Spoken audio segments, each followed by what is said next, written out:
Salut chers internautes, j'espère que vous allez bien. Moi c'est Geoffroy Armando. Nous recevons pour vous aujourd'hui Monsieur Nonville Brillant sur le journal de l'entrepreneuriat. En attendant, nous vous prions de vous abonner à notre chaîne Éclair Afrique Bénin TV afin de nous rater une prochaine vidéo. Alors, Monsieur Nonville, merci de vous présenter. Merci beaucoup, Monsieur Ronaldo. C'est un plaisir pour moi d'être reçu sur votre plateau. Et moi, c'est Brian Nonville, je suis financier de profession. Je suis chef d'entreprise, je suis promoteur d'une entreprise de la classe. Merci. Merci beaucoup à vous également.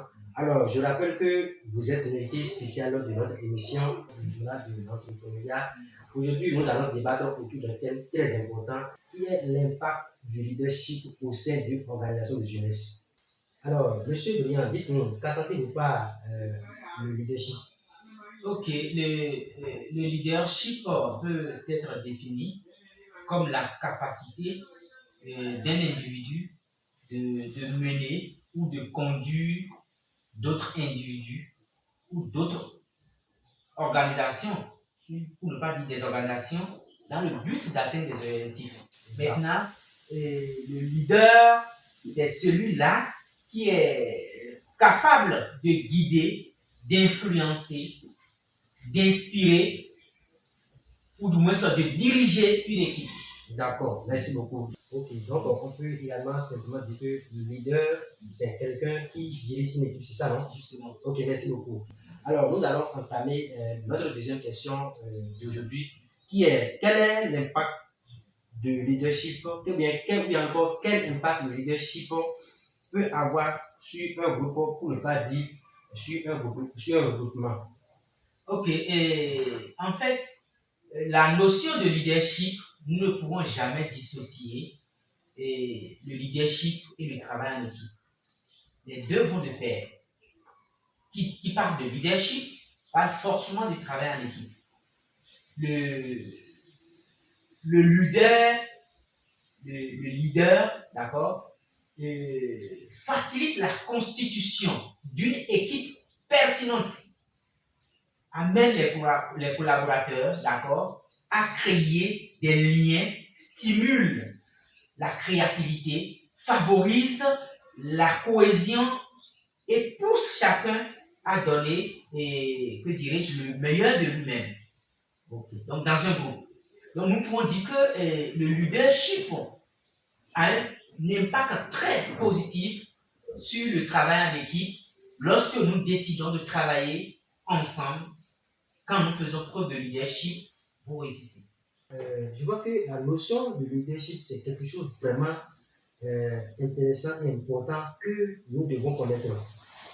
Vous, par exemple, nous allons essayer de prendre un cas pratique. Vous êtes là, vous êtes membre d'une organisation. J'aimerais que vous me parliez un peu de comment est-ce que ça se passe, comment est-ce que cette notion de leadership se passe dans votre organisation. Merci bien. Ok, si je comprends bien votre préoccupation, M. Blonbo, et vous parlez d'un cas pratique. Oui, c'est ça, c'est ce que je veux. Voilà, mais les cas sont légion. Les cas sont légion et c'est vrai, et vous l'avez rappelé, je suis membre d'une organisation de jeunes, le Fan Club Olivier Bocor. Le Fan Club Olivier Bocor, nous étions le premier, d'accord, nous étions encore dans le mois de mai, le premier à apporter notre soutien, à nous organiser pour soutenir le président Olivier Bocor. Mais aujourd'hui, force est de constater que nous sommes plus d'une vingtaine de mouvements qui sont nés au lendemain de notre déclaration. Vous voyez? Donc, le problème, ce n'est pas le fait de crier. C'est une bonne guerre, c'est une bonne chose. Ça montre que la démocratie au Bénin est en marche. Les jeunes sont dans leur liberté de crier, de s'organiser autour des mouvements pour apporter leur soutien. C'est normal, c'est bien. Mais l'autre chose, c'est qu'il faut que nous restons dans l'esprit du président Patrice Talon, le grand leader même de notre leader que nous soutenons. Parce que le président Patrice Talon, depuis 2016, a engagé des réformes. Les réformes relatives, par exemple, au système partisan, a demandé que la classe politique soit réorganisée. Et de près de 200 partis politiques aujourd'hui, nous pouvons en compter désormais près d'une dizaine. Voilà. Donc, Le problème de la jeunesse aujourd'hui, c'est comment, c'est-à-dire les jeunes n'arrivent pas à s'organiser pour rester ensemble, pour travailler en équipe, pour porter leur voix commune là, pour en faire une seule voix. Ils sont incapables. Justement, les jeunes n'arrivent pas à s'entendre et puis travailler en équipe. Maintenant, en tant que leader, en tant que membre d'une équipe, en tant que membre d'une organisation, qu'est-ce que vous pensez faire afin de réunir vos frères? Parce que ce sont vos frères. Qu'est-ce que vous pensez faire et puis vous allez réunir afin que vous puissiez travailler en équipe? Et dans un groupe de jeunes, et généralement dans un groupe, dans une organisation, nous avons ce que nous appelons les guerres de leadership. D'accord? Les guerres de leadership, chacun veut se positionner. Chacun veut montrer que c'est lui. Or, c'est là où l'erreur se commet. D'accord? Donc, le problème, nous aujourd'hui, nous pensons à travailler, à fédérer, à faire une adhésion, d'accord? À fédérer tous ces mouvements, tous ces regroupements, toutes ces organisations autour d'un seul bloc. Voilà. Et lorsque nous allons réussir à faire cela, nous allons aller à l'école de notre leader, de leader Olivier Bokor que nous soutenons. Aller à son école, d'accord, parce que vous ne pouvez pas soutenir quelqu'un que vous ne maîtrisez pas, que vous ne connaissez pas ses valeurs, que vous ne connaissez pas ses qualités. Par exemple, vous dites que vous voulez qu'il soit peut-être le président de la République en 2026. C'est peut-être votre objectif. Et que le monsieur, il est un modèle de travail en équipe. Mais vous qui voulez le soutenir, vous êtes incapable de travailler en équipe. Vous voyez que ça pose un problème. Donc nous pensons nous mettre ensemble pour former les jeunes autour des qualités, autour des valeurs qui incarnent ce grand leader, le président Olivier Bokor. Ça, et nous ne sommes pas en politique. Je pense que dès que l'occasion se présentera, nous allons plus détailler. Mais puisque vous parlez de cas pratiques, c'est pourquoi j'ai pris le cas de mon fan club, Olivier Bokor. Et je salue tous ces responsables avec qui nous travaillons depuis un certain moment. Voilà. Alors, Monsieur Briand, dans votre cas pratique, vous avez parlé de l'incapacité des jeunes à s'unir, à rester ensemble afin de travailler. Dites-nous un peu, en tant que leader, quelles sont les qualités à avoir? Merci beaucoup.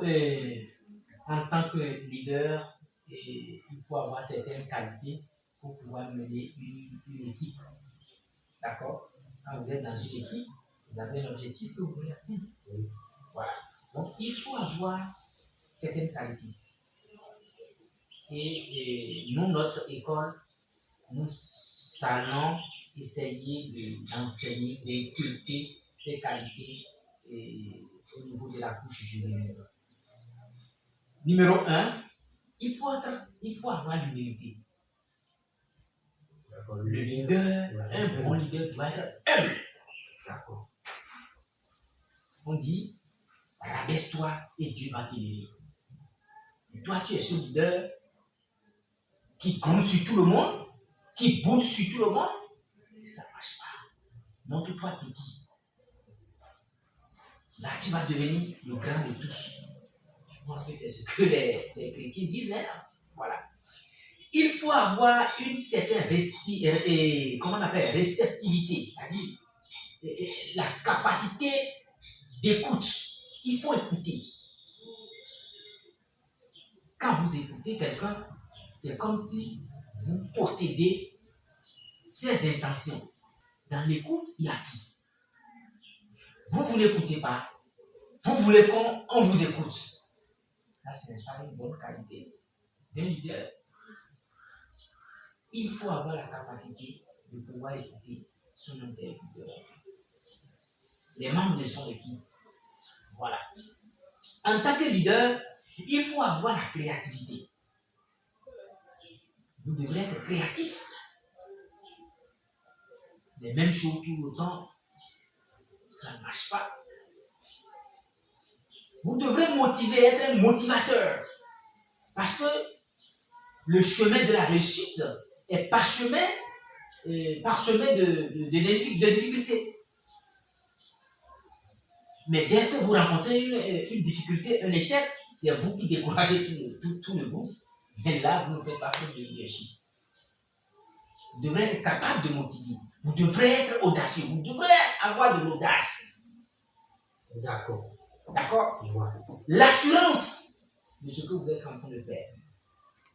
Parce que quand vous avez une vision, ça ne trompe jamais. Merci, monsieur Geoffroy. Alors, monsieur Briand, merci beaucoup. Merci beaucoup. Et puis, merci à vous également, chers internautes. Merci de rester jusqu'à présent. Nous sommes pratiquement à la fin de notre émission. Nous vous prions encore une fois de vous abonner à notre chaîne, d'activer également la cloche de notification pour ne rater nos vidéos à venir. Merci beaucoup et on est ensemble.